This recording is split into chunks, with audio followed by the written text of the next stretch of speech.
Welcome to PVTV International. I'm going to present this week's editions of our news roundup. Cabinet news: National Unity Government sends message for Kayin New Year celebration. On December 30, the National Unity Government NUG issued a message honoring Kayin New Year, emphasizing solidarity and commitment to key goals. The statement reaffirmed the shared aspirations of Kayin leaders and communities to end authoritarian rule, achieve full self-determination, and establish a federal democratic union. It highlighted the importance of persevering the Kayin's people-rich history, language, culture, and traditions while upholding national pride and heritage. The NUG also pledged continued support for equality and full autonomy, emphasizing cooperations with allied ethnic revolutionary forces. The message expressed hopes for unity and determination to eradicate military dictatorship and build a future rooted in federal democracy and shared prosperity. NUG Prime Minister visits PDF training camps, recognized youth contributions. Prime Minister Kayin and senior officials from the Office of the Prime Minister visited People Defense Force PDF training camps, according to a statement released by the National Unity Government on December 31st. During the visit, the delegation met with trainers, trainees, and staff, offering words of encouragement, hosting a luncheons, and providing essential supply. The Prime Minister expressed profound respect and gratitude to the young people who have sacrificed their personal life to join the revolution as PDF members. He emphasized that these youths are shaping Myanmar's new history with their dedication and sacrifices. They are the ones rebuilding the nations from setbacks caused by the military dictatorship. The future of Myanmar rests on their strength and determination. It is crucial that all comrades protect one another and work together to achieve our military and revolutionary objectives, the Prime Minister stated. NUG and NUCC reject military control elections and external interference in Myanmar's future. The National Unity Government NUG, along with the National Unity Consultative Council NUCC and the Joint Anti-Sham Election Working Committee, issued a statement on December 24, firmly rejecting any attempts by the military junta or external forces to dictate or manipulate Myanmar's destiny. The statement emphasized that Myanmar's revolutionary transformation must be guided by its people's aspirations and acceptance, with Myanmar citizens themselves leading the process. It reaffirmed the legitimacy of the 2020 general election result, which remained the last democratically recognized mandate, and rejected the junta's annulment of those results as unlawful. The NUG reiterated that the military regime, which seized power on February 1, 2021 by violating the 2008 Constitution, has no authority to organize election. It pointed out that the 2008 Constitution is null and void, as declared by the Committee representing Pidang Sulodong (CRPH) on March 31, 2021. The statement further highlighted that any elections conducted under junta would lack transparency and credibility, given the regime's use of coercions, voter manipulation, and its control over election lists and results. It warned that the lack of independent domestic and international election monitoring would result in a sham election designed to entrench military rule. Acting President urges perseverance for Myanmar's revolutions during Christmas message. On Christmas Day, December 25th, Tuwale Sheila, Acting President of the National Unity Government NUG, delivered message emphasizing the need for unwavering determination and commitment to achieve the revolutionary goals. Acknowledging the ongoing struggle against military dictatorship, he noted that many revolutionaries are making the Christmas season amidst their duties in the resistance. Meanwhile, the junta escalating attack, particularly targeting civilians, have led families, including mothers and children, in fears and displacement, he said. Tuwale Sheila highlighted that all citizens of Myanmar deserve to celebrate Christmas with joy, peace, and safety, just as others around the world do. He called for relentless efforts and solidarity to overcome the challenges and achieve the invasion's revolutionary objectives. NUG spokesperson addresses persecutions of religious groups in Myanmar. On December 24, Ujoso, spokesperson for the President Office of the National Unity Government NUG, spoke to both the publics and the international community, highlighting the government's ongoing efforts to ensure accountability and justice for perpetrators of religious violence in Myanmar. He reported that around 270 individuals from religious communities have been killed or severely injured by the terrorist military council, with nearly 200 others unjustly imprisoned. Furthermore, the junta has been targeting religious figures, especially during secret religious observances, using violent means to instill fear among the population. Ujoso recounted an attack on Christmas Eve 2021 in the Fuso Township area of Kayin State, where at least 40 people, including children and 2 staff members from Save the Children, were killed. He reiterated that the NUG continue to work closely with allied organizations to bring justice to those affected by religious persecution. NUG Minister questions legitimacy of elections led by ICC-Warrant candidate. Union Minister of Foreign Affairs Mao of the National Unity Government NUG questions the legitimacy of an election led by a figure potentially subject to an International Criminal Court ICC arrest warrant. Speaking during a December 19 interview with PVTV, she highlighted the serious implications of such a scenario. Referring to the ongoing ICC proceedings against Myanmar military leader Myanmar for crimes against the Rohingyas in 2017, Dr. Mao stated, the case only covers the atrocities committed in 2017. It does not yet include crimes committed following the coup. This makes Myanmar potentially the first Southeast Asian leader commander to face an ICC arrest warrant, and raises a significant questions. Will the world accept an election led by such a war criminal? She asked the international community and neighboring communities and countries to recognize the dangers of legitimizing an elections under the junta, while emphasizing the NUG support for the ICC pursuit of justice for the victims of military violence. Like a guilty conscience that avoids the truth, Myanmar does not have the courage to release Aung San Suu Kyi, she added, underscoring the spheres of accountability.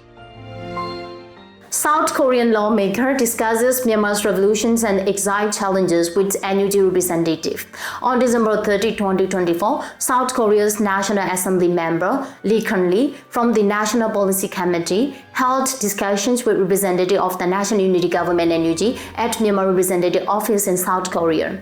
According to a statement released by the NUG office on the same day, the meeting focused on steps forward for Myanmar's Spring Revolution. During the talks, Lee Kun-lee, alongside the Secretary Kon Dee-hon, explored the current situations of Myanmar, revolutions and the conditions faced by the Myanmar nationals in South Korea. NUG representatives including Office Chief Uso Motu and Operations Manager Uwen Pomao, and provided detailed updates. As an advocate for human rights, refugee issues, and labor rights, Lee expressed his commitment to addressing the needs of these sectors in support of Myanmar's revolution. He also emphasized plans to assist pro-democracy activities in South Korea facing visa challenges and pledged to explore ways to aid detained individuals and those in dire conditions due to military violence.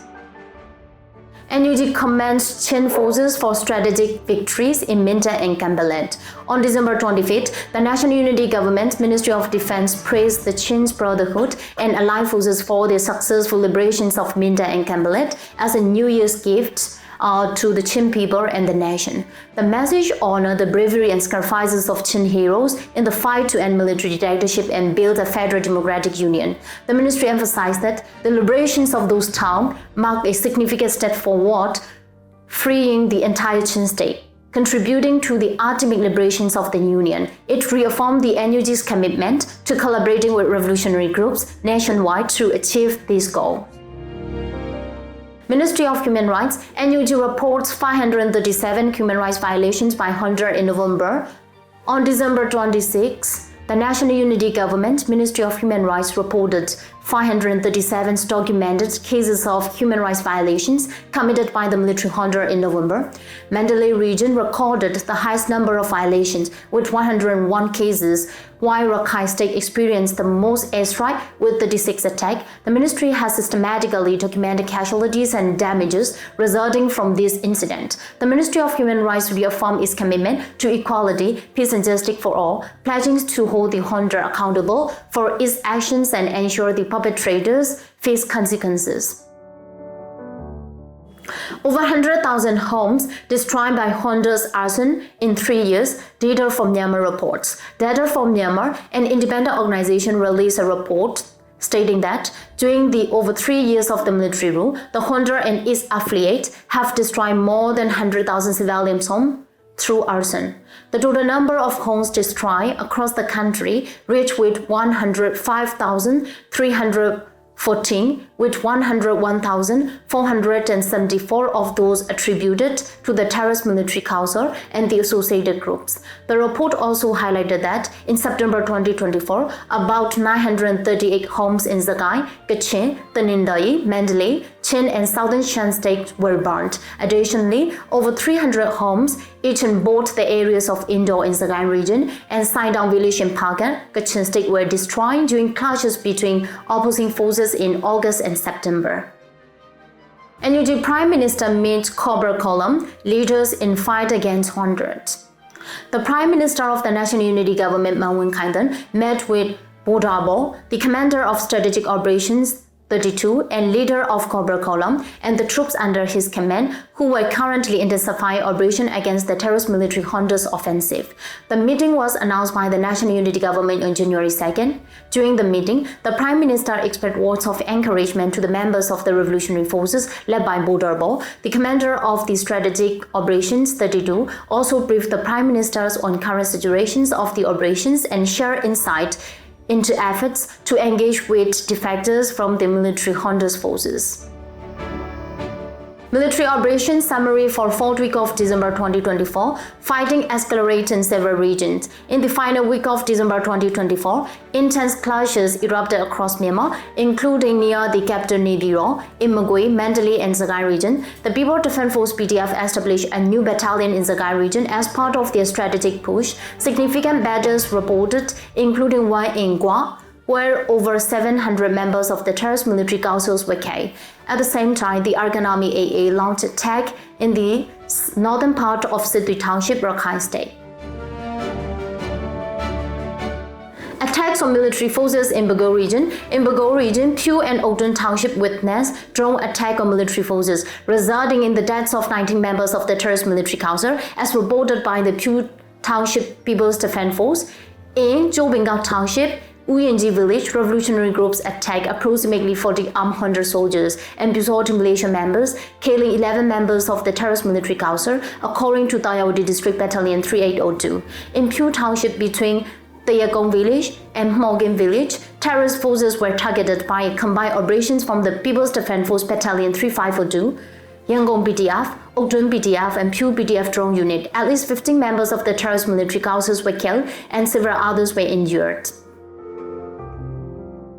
Attacks in Zagai regions and breakdown of military morale. In Zagai region, heavy weapons attacks were carried out against the administrative office and police station in Salin Township, damaging the military forces, as reported by the People Revolutionary Armed Force (PRAF). Additionally, in Budalin Township, the terrorist military abandoned a fortified police station in Gudo with over 30 personnel, signaling a breakdown in morale among the military forces.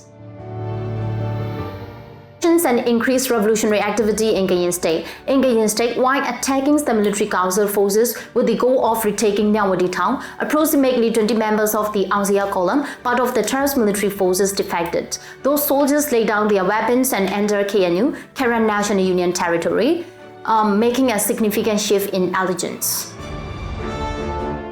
Revolutionary attacks in Magui region. In Magui region, in the Nyeche Kama area, revolutionary groups attack military forces that have been burning everything in their parts to facilitate the passage of supply vehicles for the terrorist military. The attack resulted in 10 enemy casualties, as reported by the Kama Revolutionary Force (KRRC). The Imbokoku district of vehicles carrying members of the terrorist military council was attacked, resulting in 4 deaths and the seizures of 4 weapons. In Yesuju Township, military forces emerging from the police station in Yesuju town were attacked, causing 5 military personnel to suffer severe injuries. In Seipu Township, 2 military outposts and police stations were also targeted, resulting in casualties for the military council forces, according to the Seipu Northern Police Defense Force. Expansion of revolutionary forces in Sagaing region, the People's Defense Force Mandalay has expanded its operations with the formations of a new military divisions in Sagaing region.